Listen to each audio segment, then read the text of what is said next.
and welcome to the Energy Central Power Perspectives podcast, where we go straight to the source, covering challenging issues and tough topics impacting the energy and utility industry.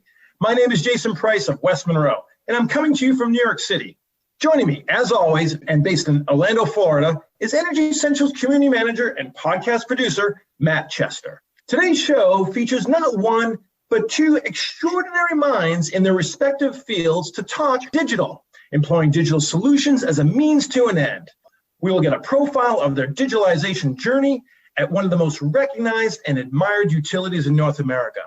Matt, are you ready for what's sure to be a dynamic conversation? I absolutely am, Jason. I have a feeling this will be an episode where we'll just feel privileged to sit back and listen to the back and forth. So I'm just looking forward to it. Couldn't agree more. Over the past 2 years on Power Perspectives, we've covered a vast range of topics that describe the transformation of our energy system. We've explored topics around the electrification of transportation, the advancement of distributed energy resources, upgrades to telecommunication to power the grid, the intricacies of transmission systems, machine learning and AI, and much, much more. Today, we're going to explore the digital and data journeys that utilities are undertaking. As utilities modernize, their systems are becoming data-rich. For those able to get on the right path, they can leverage their data for new insights to improve operational efficiency, improve the customer and employee experience, and better enable the low-carbon energy transition. They can also swap out O&M costs and replace them with capital investments.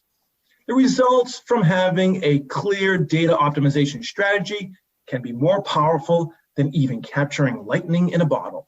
And many in the industry reference Amazon as a shining example of what it means to be data proficient and customer-centric.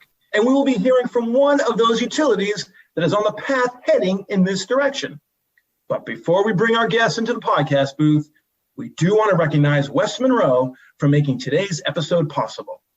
West Monroe works with the nation's largest electric, gas, and water utilities in their telecommunication, grid modernization, and digital and workforce transformations. Among other high-value areas, West Monroe brings you a multidisciplinary team that blends utility business acumen with deep operations and technology expertise to address modernizing aging infrastructure, advising on clean transportation alternatives, including electrification, ADMS deployments, data and analytics, and cybersecurity.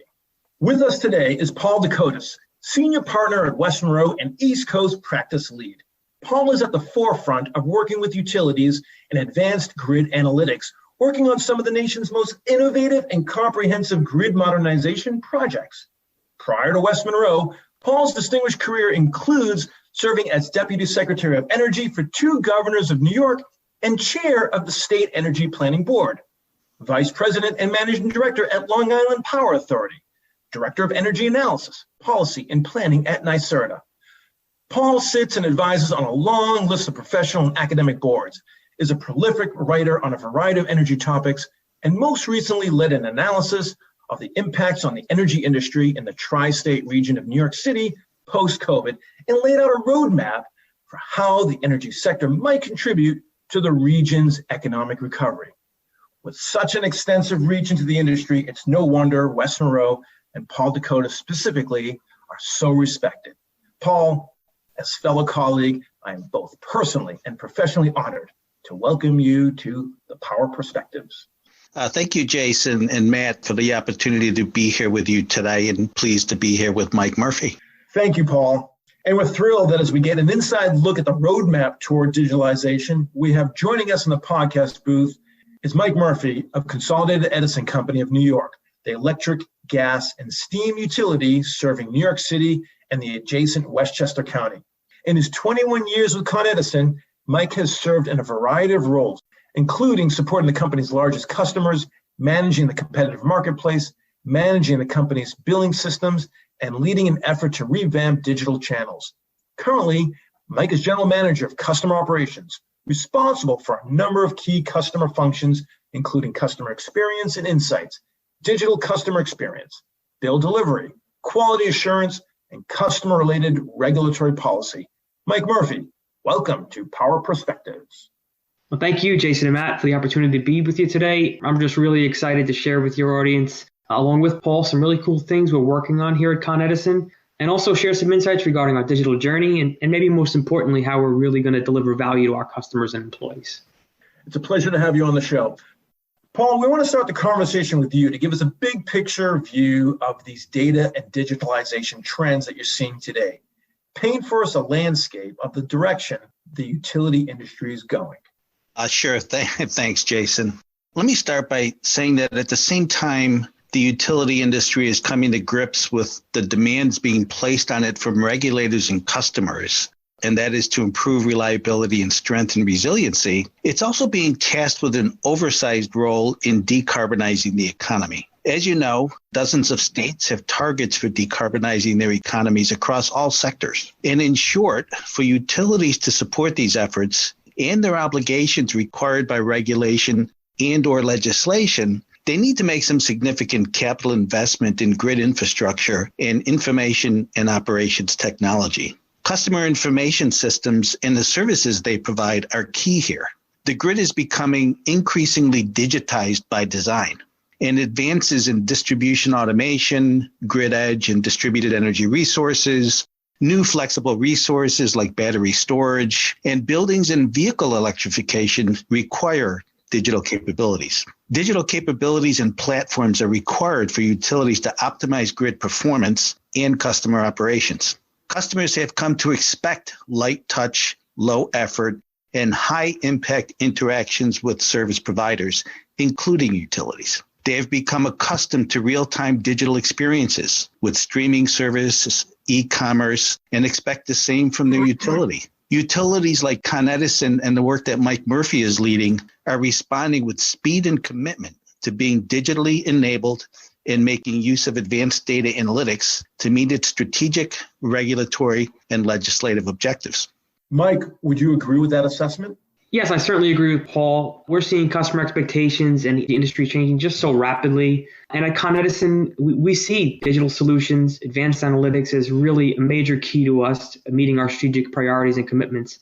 And for Con Edison, those strategic priorities include safety, operational excellence, enhancing the customer experience, and as we've been talking about, a very strong commitment to a clean energy future. So, as we continue to digitize our operations and the grid, we just have this rich, granular data that we know can be leveraged. And for this reason, we see advanced analytics as just such a foundational technology investment for us in the years to come.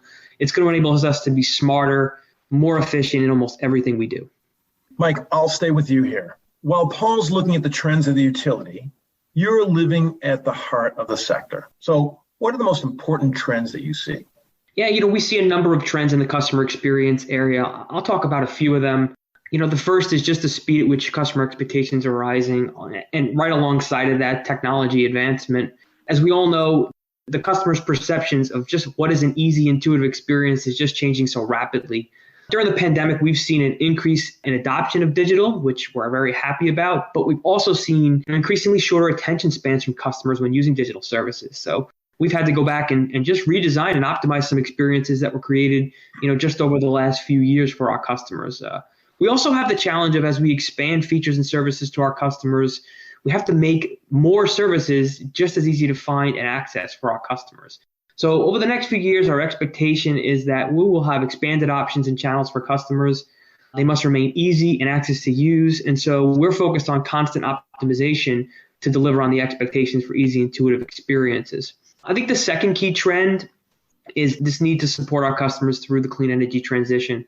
We know that in the coming years, this transition and the activities that come along with it, such as adoption of EV and electrification of heating in particular, they're going to require changes in so many aspects of our business, how we interact with our customers, how we help them manage their energy use, and how we build them for that energy use. For example, we'll be supporting customers who seek an understanding of how an EV charging is going to impact their bill and what's the best rate for them. And all of these types of interactions will grow significantly in volume, and they're going to require new tools for our customers and new training and new tools for our employees as well. And so I think both of these trends, are going to make it increasingly important to have agile teams that can take in constant inflows of timely information about our customers, about their interactions. We're going to need the right analytics team, partners, and technology to deliver the insights and to tie those insights to our operational systems so that overall everything we do, again, is smarter and more accurate.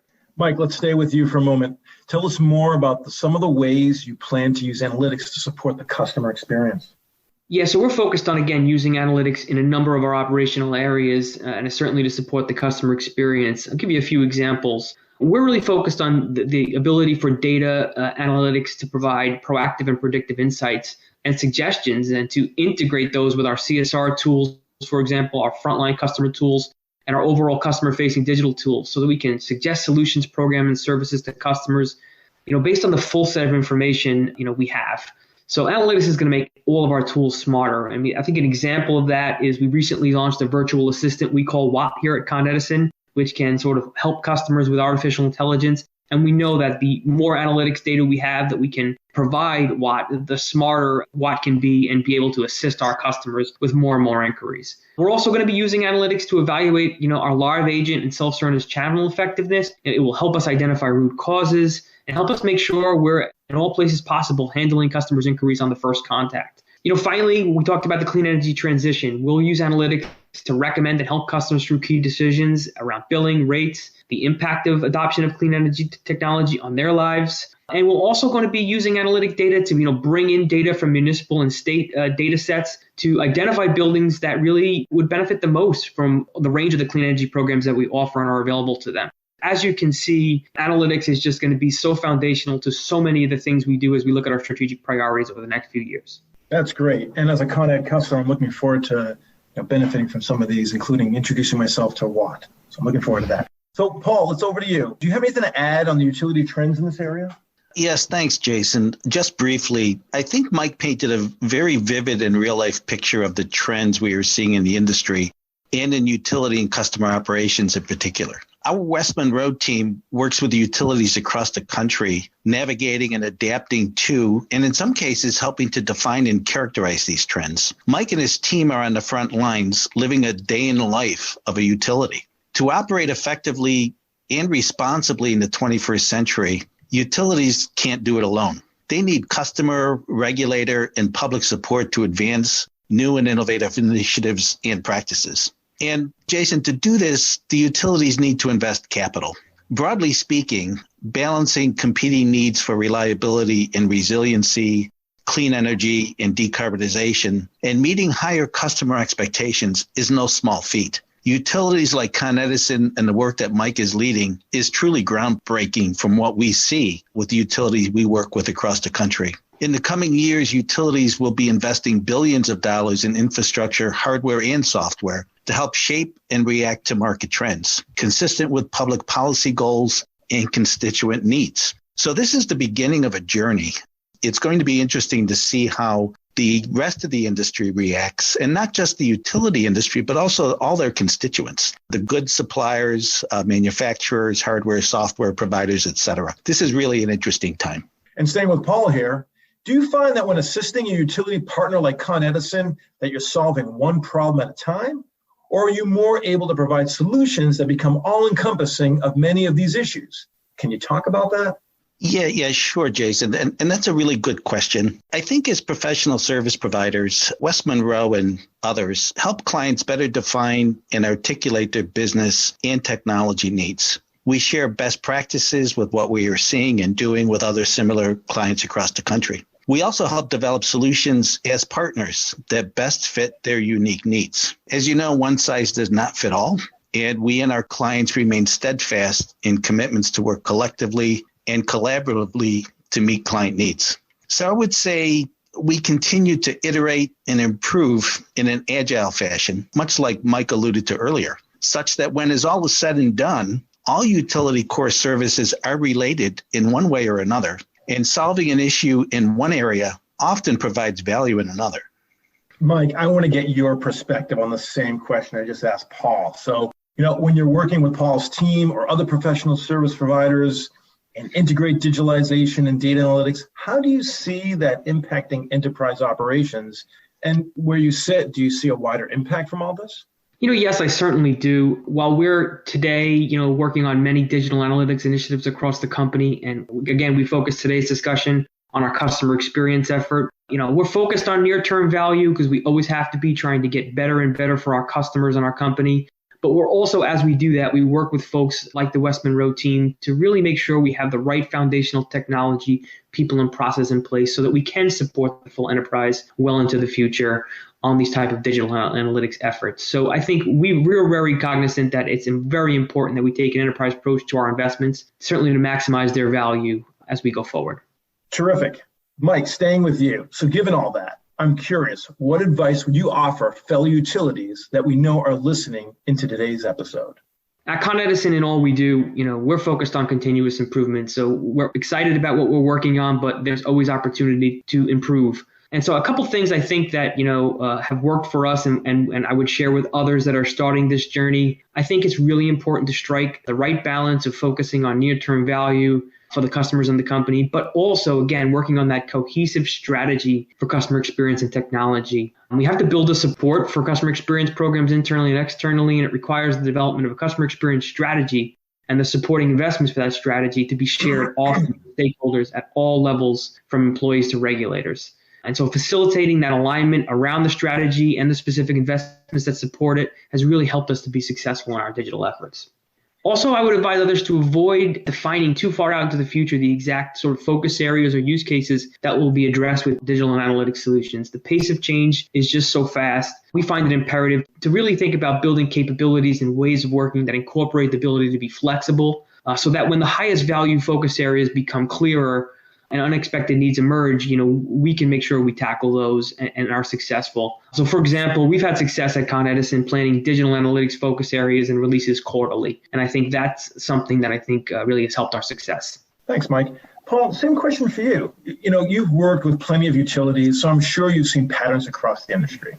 But what advice would you give to someone listening who hasn't yet dove headfirst into the digitalization and database decision-making? Well, Jason, I would bet that while any given utility might not have taken the plunge completely, that they are thinking about it or have started the journey toward digitalization and analytics in some aspect of their business. I will add that digitalization is a prerequisite for rigorous data collection and advanced analytics, and it's a journey, not a destination. In theory, it would never really be completed. Advances in technology and machine learning, for example, continue to advance our thinking and expand the solution set of possibilities. So I suggest utilities develop the value proposition, as stated earlier by Mike, for digitalization and analytics to meet their corporate, customer, and regulatory objectives. I think they need to engage regulators and make the case as to why the investment in these core business and IT and OT areas benefit customers and help states and localities meet their climate and energy goals. While it does not come without cost, it is imperative that if utilities are to meet customer expectations and regulator demands, as I outlined earlier, that they cannot afford to sit on the sidelines for long. At some point, they're going to have to take the plunge. And based on the work we are doing supporting utility clients in their grid modernization plans across the country, I have to say that these investments pay for themselves over what cost and outcomes would have been otherwise. Had they not taken these journeys and had they not invested in this IT, OT infrastructure and digitalization, they would not be as far advanced, nor would they be as well benefited. Gentlemen, I can't thank you both enough for being on the podcast today. I know your schedules are really busy, so it goes to show how important it is for you to share best practices and lessons learned with your peers across the power industry. You've given us a lot to chew on today, so much so that after we digest, we may just have to have you on the future episode again. But until then, thank you so much for joining us today. Thank you, Jason. I was happy to have the opportunity to be with you. Yeah, thank you as well. Really, really great to be here today and get to share some of what we're working on together. You can always keep up with what Con Edison and West Monroe are doing via the Energy Central community platform, where hopefully we can count on Mike and Paul to keep us updated moving forward. And if you have any questions or comments, feel free to post them on Energy Central. And on behalf of the Energy Central team, thanks to everyone for listening today. The most relevant conversations of the utility industry today are happening in the Energy Central community. So stay plugged in and fully charged in the discussion. Once again, I'm your host, Jason Price, and we'll see you next time on the Energy Central Power Perspectives podcast.